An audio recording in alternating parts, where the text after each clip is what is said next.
우리나라는 소비 중심 국가이죠. 국가와 사회 전반적인 시스템이 소비를 중심으로 움직여집니다. 코로나로 인한 불황을 극복하기 위해서 정부가 꺼내든 카드가 뭡니까? 긴급재난지원금이죠. 이 긴급재난지원금을 투입한 이유는 우리 안에 있는 소비를 높이기 위한 거예요. 소비가 꽁꽁 묶이니까 모든 경제적인 시스템들이 지금 붕괴 위기에 처한 거예요. 그러니까 국가의 세금을 가지고 정부가 재난지원금을 통해서 돈을 풀어서 경제를 소비를 할 수, 경제를 살린다는 게 뭐예요? 결국엔 소비를 해야 되는 거거든요. 이 소비하는 문화를 만들어 가는 거죠. 그렇기 때문에 우리나라는 민주주의 사회이지만 이 민주주의 사회를 이끌어가는 우리나라의 시스템은 자본주의예요. 이 자본주의의 핵심은 생산과 소비입니다. 생산된 것이 소비되지 않으면 국가가 붕괴하는 위험을 맞게 되는 거죠.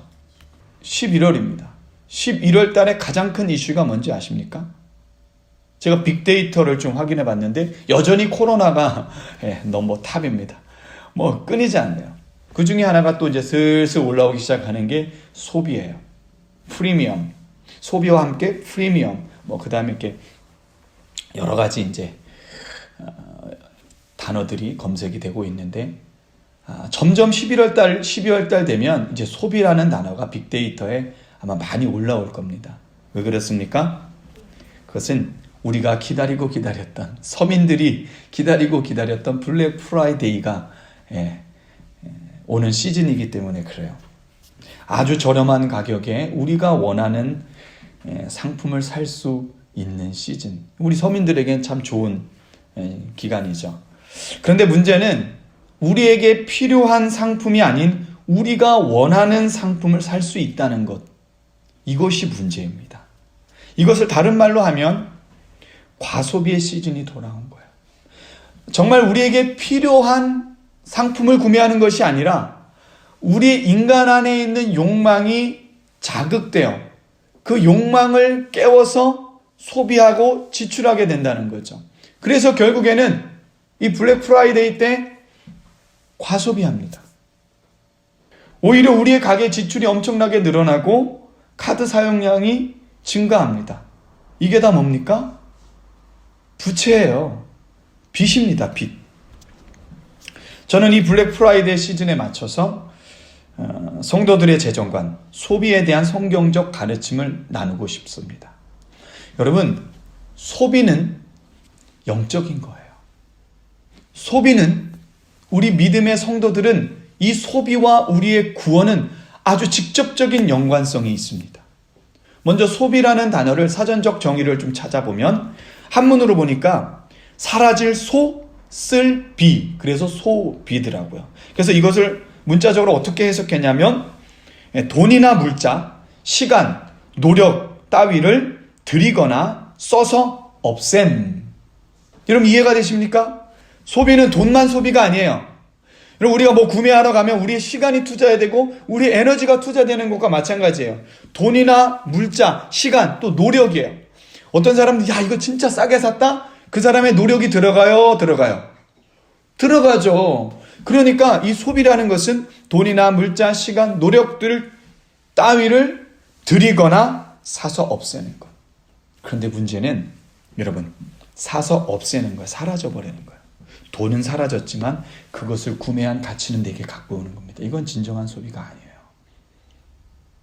이 소비라는 말을 따지고 보면 사라져서 없어져 버려야 되는 게 소비입니다. 우리는 실질적인 소비를 하고 있지 않다는 거죠. 이 사전적으로도 볼 때.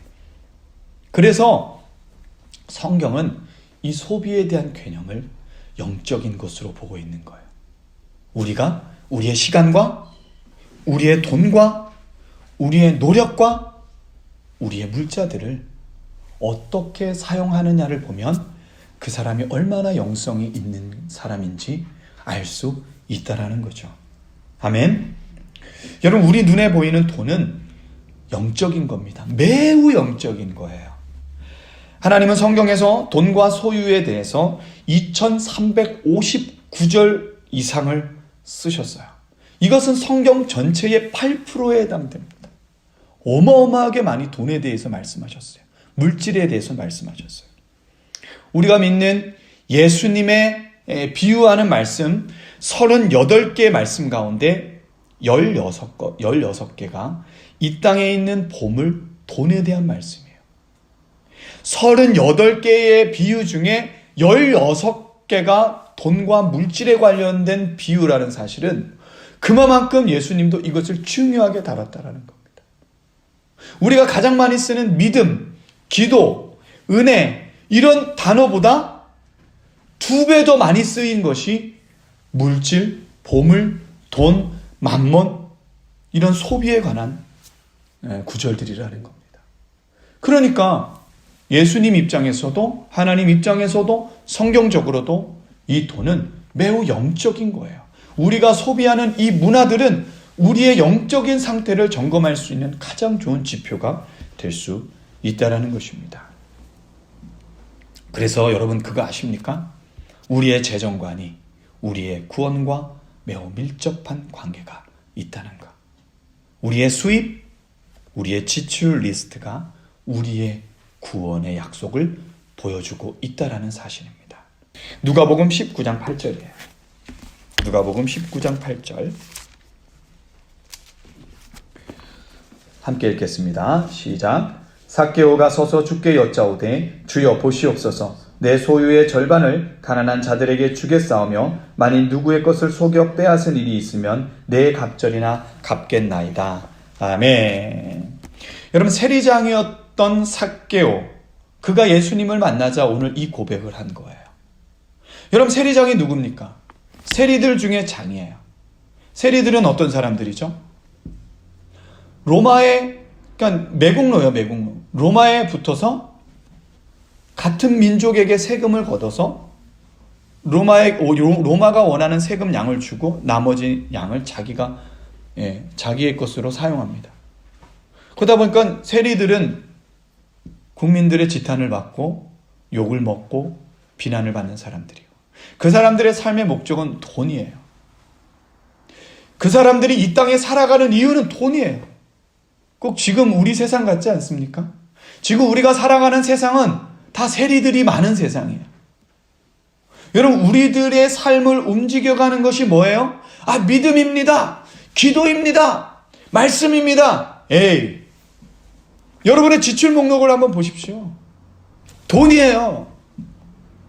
돈이 우리들의 삶을 이끌어가는 시대에 살고 있다고요. 우리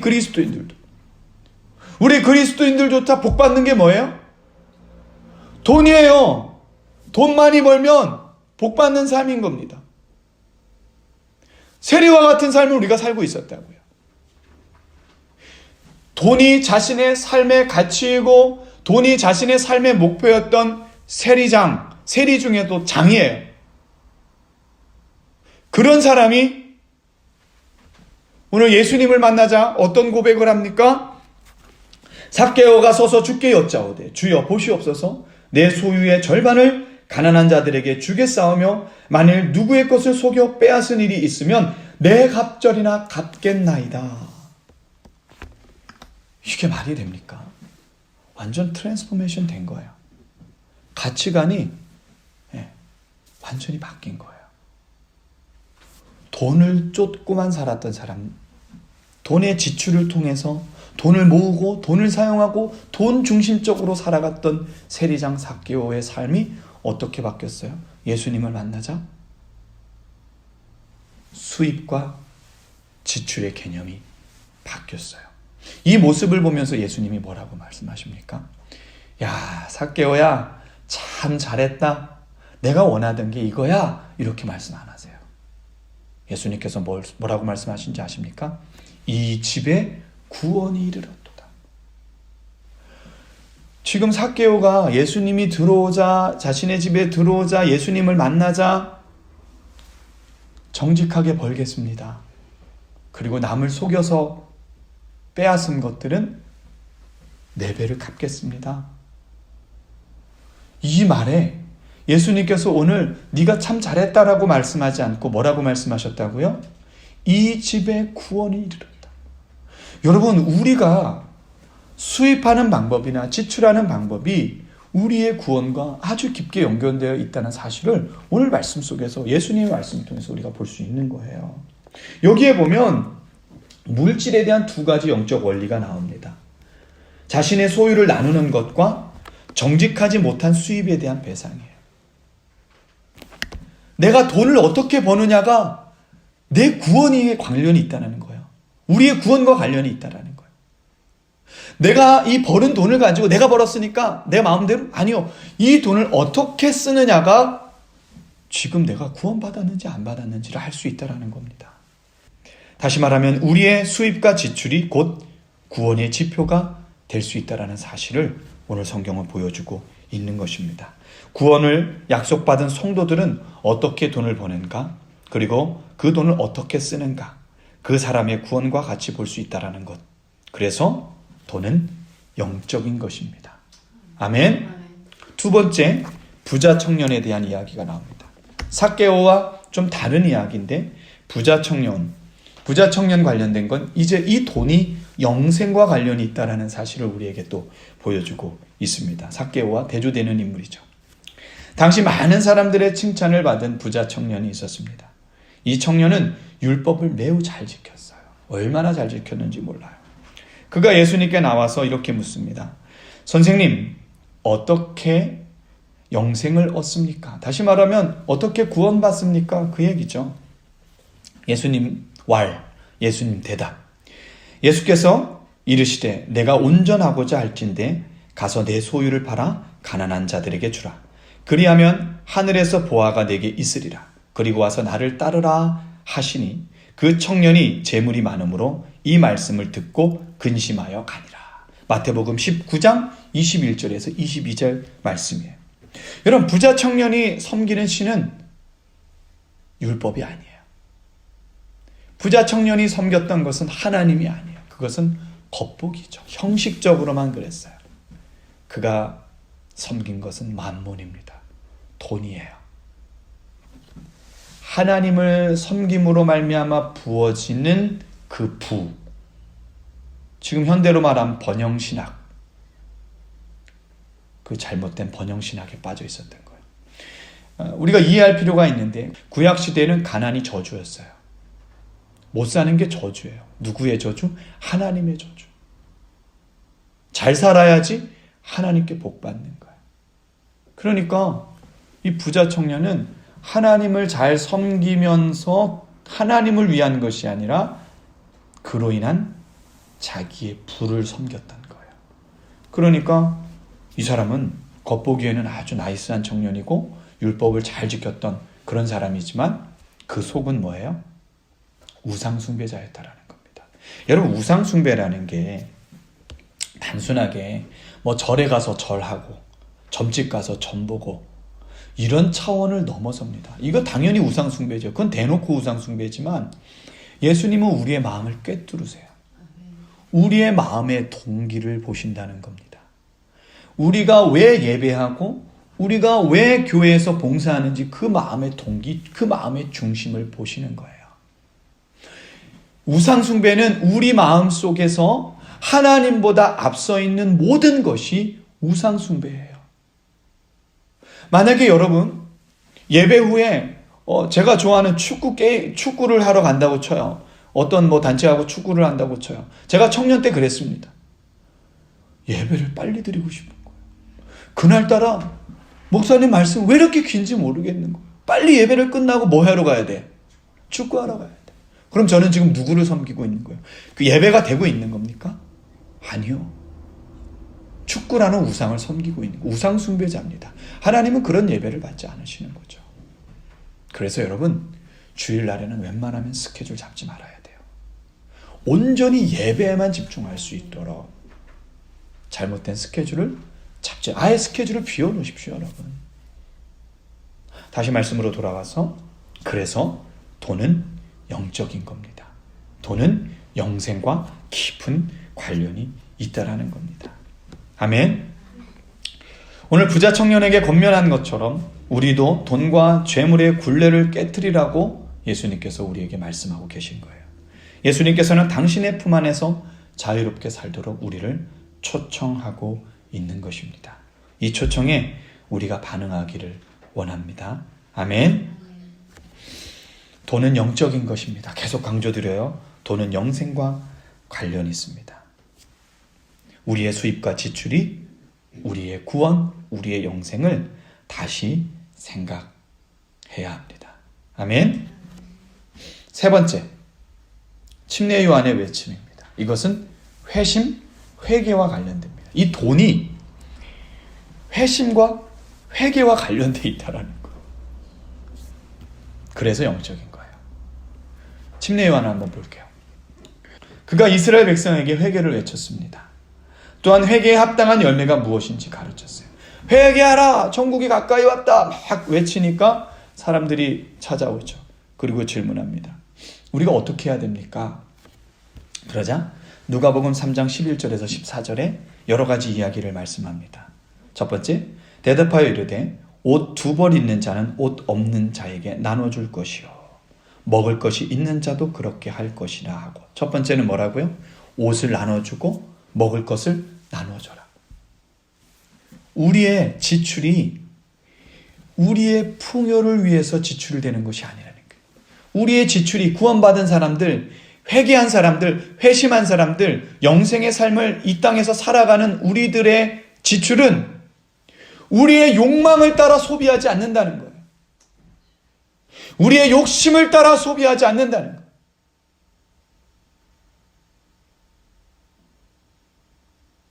셀프 컨트롤 한다는 겁니다. 절제한다는 겁니다. 나 돈 있어요.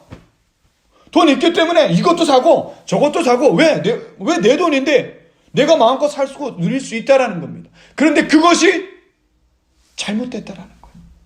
그것이 영생을 사는 사람들, 회심한 사람들, 구원의 약속을 받은 사람들의 삶이 아니라는 거예요.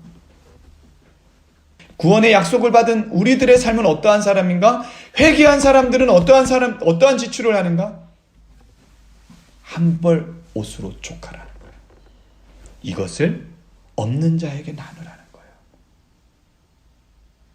이게 진짜 성경에서 말하는 소비예요. 그 은혜가 족한 거예요. 우리는 어떤 삶을 살아요? 우리의 지출은 어떤 지출입니까? 나보다 남을 낮게 여기는 지출이에요.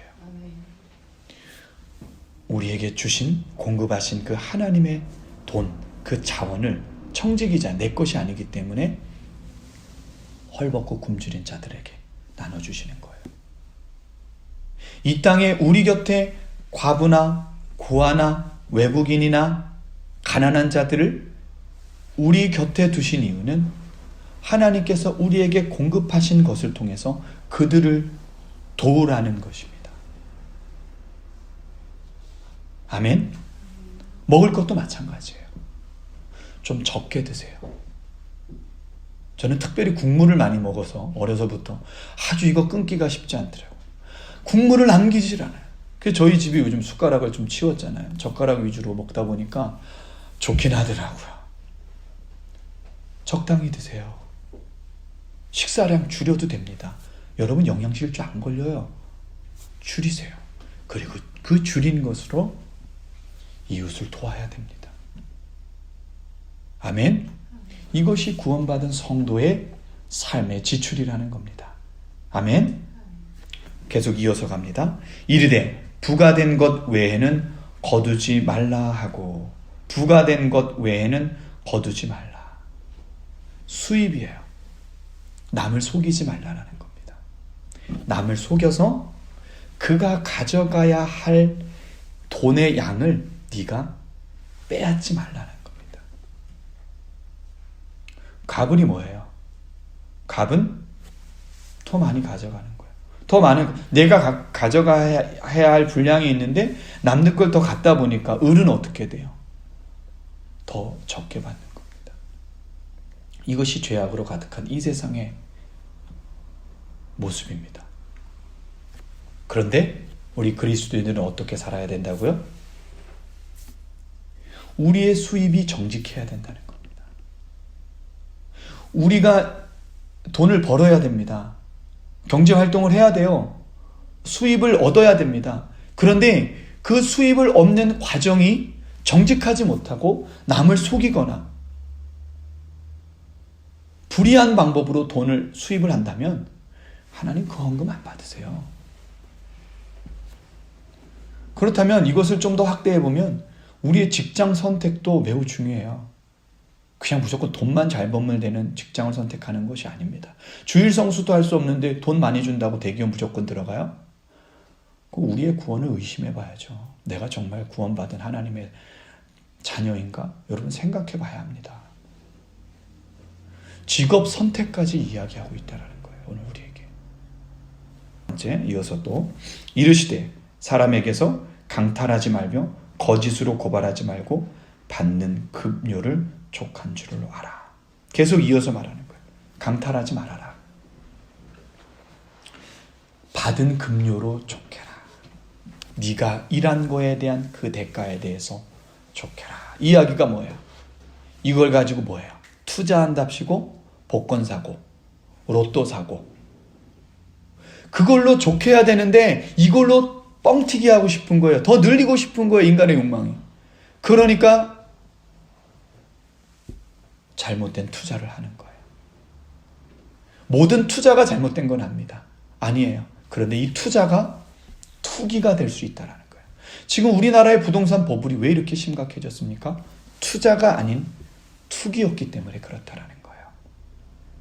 이런 것에서 자유해야 한다고 오늘 우리에게 말씀하고 있는 것입니다. 아멘. 여기서도 역시 침례 요한을 통해서도 우리가 할 수 있는 것, 쉽게 돈의 수입과 지출을, 여기서도 우리는 돈의 수입과 지출을 찾을 수 있는 것입니다. 자신의 것을 나누는 지출과 정직하게 그리고 정당한 수입에 대한 교훈을 우리에게 주고 있는 겁니다. 여러분, 그래서 우리의 수입과 지출, 이 소비가 우리의 구원과 영생과 회개, 회심의 열매와 아주 밀접한 관련이 있다라는 겁니다. 그래서 우리의 소비 목록이 곧 우리가 하나님의 구원의 약속을 받은 성도인지를 점검해 볼 수 있는 아주 중요한 지표가 된다는 것입니다. 아멘. 네. 이제 말씀을 정리하겠습니다. 마태복음 13장은 천국장입니다. 제가 좋아하는 그 천국장 말고요. 천국에 대한 비유를 설명한 천국장인데요.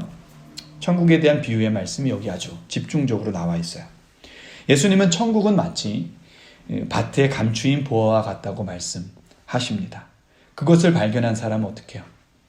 그 보석 발견한 사람은 기뻐 뛰며 집에 돌아가 집 팔고 땅 팔고 냉장고, 야 냉장고? 아 이거 중요한 거야. 냉장고 팔아 기어코 그 밭을 사고 마는 거예요. 여기에는 우리의 소비 문화가 들어가 있습니다. 수입과 지출이 여기에 들어가 있어요. 자신의 전 재산을 팔아서 그 밭을 사는 거예요. 지출하고 수입하는 소비라는 카테고리가 이 비유의 말씀에 들어가 있는 거예요. 이것이 무엇을 말합니까?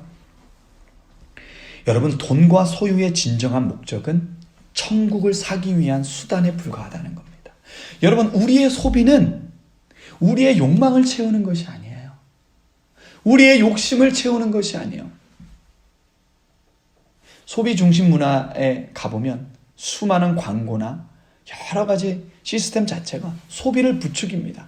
야, 네가 이것을 사야 돼. 이것을 사야 네가 가치 있어. 아니요, 그렇지 않습니다. 여러분 눈 뜨세요. 블랙 프라이데이. 여러분 눈 뜨세요. 정말 필요한 것이 있다면 사야죠. 그런데 여러분 눈 뜨세요. 여러분의 욕망과 욕심을 점검해 보세요. 천국은 그 가치를 사는 거예요. 우리가 갖고 있는 모든 하나님이 주신 자원을 가지고 그 가치를 사는 것입니다. 아멘? 여러분, 삭개오는 이 놀라운 영적인 원리를 알았지만 부자 청년은 이 보화를 얻을 수 있는 기회를 잃어버렸습니다. 영원히요. 영원히. 삭개오는 여러분, 돈을 나눈 것이 아니라 천국의 밭을 산 것입니다. 영적인 가치를 본 것이죠. 아멘? 여러분 기억합시다. 우리의 경제활동이, 우리의 소비 문화가 우리의 구원, 영생, 그리고 우리가 회개한 회심에 대한 지표, 천국을 사는 지표라는 사실을 여러분 반드시 기억하시고, 여러분의 소비가 하나님이 기뻐하시는 소비, 성경에서 말하듯이 다 쓰고 버려지는, 없어지는 소비가 되기를 소망합니다. 그런데 이러한 소비는 여러분, 이 땅에서는 사라지는 소비지만 어디에 쌓인다고요? 저 천국에는 그대로 남는다고요. 이 기쁨의 소비, 진정한 하나님이 원하시는 이러한 경제적인 소비가 되기를 예수님의 이름으로 부탁드립니다. 아멘. 우리 함께 찬양하기를 소망합니다. 영원한 사귐에 날 초대하시네. 주님을 누리며 사는 것, 날 지으신 대로, 날 부르신 대로 주님과 함께 걷는 삶, 이것이 영원한 삶, 이것이 영원한 삶, 참 하나님과 그 아들 아닌 삶, 이것이 영원한 삶, 이것이 영원한 삶. 내가 주 안에, 주는 내 안에, 이것이 영원한 삶, 이것이 영원한 삶, 참 하나님과 그 아들 아닌 삶, 이것이 영원한 삶, 이것이 영원한 삶. 내가 주 안에, 주는 내 안에, 이것이 영원한 삶, 이것이 영원한 삶, 참 하나님과 그 아들 아닌 삶, 이것이 영원한 삶, 이것이 영원한 삶. 내가 주 안에, 주는 내 안에, 늘 너 아는 삶. 이 시간 우리 함께 기도하길 원합니다. 하나님, 우리의 소비, 우리의 지출이 오늘 말씀을 나눈 것처럼 구원, 영생, 회개, 이 우리의 지출이, 우리의 소비가 매우 영적인 것이고 우리의 구원과 관련이 있는데, 하나님, 우리의 소비 문화가 정말 하나님께서 기뻐하시는 모습인지 이 시간 돌아보기를 소망합니다. 우리가 우리의 소비가 진정 영원한 삶을 살고 있는지 돌아보기를 소망합니다. 이 시간 주여 한번 부르고 동성으로 기도합니다.